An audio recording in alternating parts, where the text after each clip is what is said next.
विवाह के बाद पहली बार मायके आई बेटी का स्वागत सप्ताह भर चला। सप्ताह भर बेटी को जो पसंद है वो सब किया गया। वापस ससुराल जाते समय पिता ने बेटी को एक अति सुगंधित अगरबत्ती का पूड़ा दिया और कहा कि पुत्री, तुम जब ससुराल में पूजा करोगी तब यह अगरबत्ती ज़रूर जलाना। माँ ने मंद स्वर में कहा, बिटिया प्रथम बार मायके से ससुराल जा रही है तो भला कोई अगरबत्ती जैसी चीज़ देता है। पिता ने झट से जेब में हाथ डाला और जेब में जितने भी रुपए थे वो सब बेटी को दे दिए। ससुराल में पहुंचते ही सासू माँ ने बहू का बैग टटोला और पूछा कि तुम्हारे माँ बाप ने विदाई में क्या दिया। कुछ विशेष ना मिलने पर उनकी नज़र अगरबत्ती के पूड़े पर पड़ी। क्रोधवश सासू माँ ने मुंह बनाकर बहू को बोला कि कल पूजा में यह अगरबत्ती लगा लेना। सुबह जब बेटी पूजा करने लगी, अगरबत्ती का पूड़ा खोला तो उसमें से एक चिट्ठी निकली। लिखा था, बेटी यह अगरबत्ती स्वतः जलती है मगर संपूर्ण घर को सुगंधित कर देती है।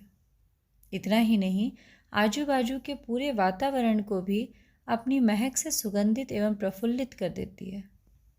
हो सकता है कि तुम कभी पति से कुछ समय के लिए रूठ जाओगी या कभी अपने सास ससुर जी से नाराज हो जाओगी, कभी देवर या ननद से भी रूठोगी, कभी तुम्हें किसी से बातें सुननी भी पड़ जाए या फिर कभी अड़ोस पड़ोसियों के बर्ताव पर तुम्हारा दिल खट्टा हो जाए। तब तुम मेरी यह भेंट ध्यान में रखना, अगरबत्ती की तरह जलना। जैसे अगरबत्ती स्वयं जलते हुए पूरे घर और संपूर्ण परिसर को सुगंधित और प्रफुल्लित कर ऊर्जा से भरती है, ठीक उसी तरह तुम स्वतः सहन करते हुए ससुराल को अपना मायका समझकर सबको अपने व्यवहार और कर्म से सुगंधित और प्रफुल्लित करना। बेटी चिट्ठी पढ़कर फफक फफक कर रोने लगी। सासू माँ दौड़ कर आई। पति और ससुर जी भी पूजा घर में पहुंचे जहां बहू रो रही थी। अरे हाथ को चटका लग गया क्या? पति ने पूछा। क्या हुआ यह तो बताओ, ससुर जी बोले।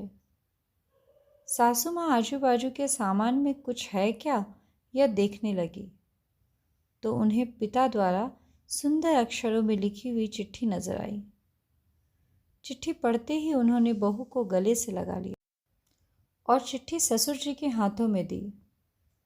चश्मा ना पहने होने की वजह से चिट्ठी बेटे को देकर पढ़ने के लिए कहा। सारी बात समझते ही संपूर्ण घर स्तब्ध हो गया। सासू माँ उच्च स्वर में बोली, अरे यह चिट्ठी फ्रेम करानी है। यह मेरी बहू को मिली हुई सबसे अनमोल भेंट है। पूजा घर के बाजू में ही इसका फ्रेम होना चाहिए और फिर सदैव वह फ्रेम अपने शब्दों से संपूर्ण घर और अगल बगल के वातावरण को अपने अर्थ से महकाती रही। और अंततः अगरबत्ती का पूड़ा खत्म होने के बावजूद भी क्या आप भी ऐसे संस्कार अपनी बेटी को देना चाहेंगे? तो दोस्तों, अगर आपको मेरी ये कहानी पसंद आई हो तो आप इस कहानी को ज़रूर लाइक करें, मेरे चैनल को सब्सक्राइब करें और हाँ, इस वीडियो को शेयर करना बिल्कुल ना भूलें। So keep supporting. Thank you.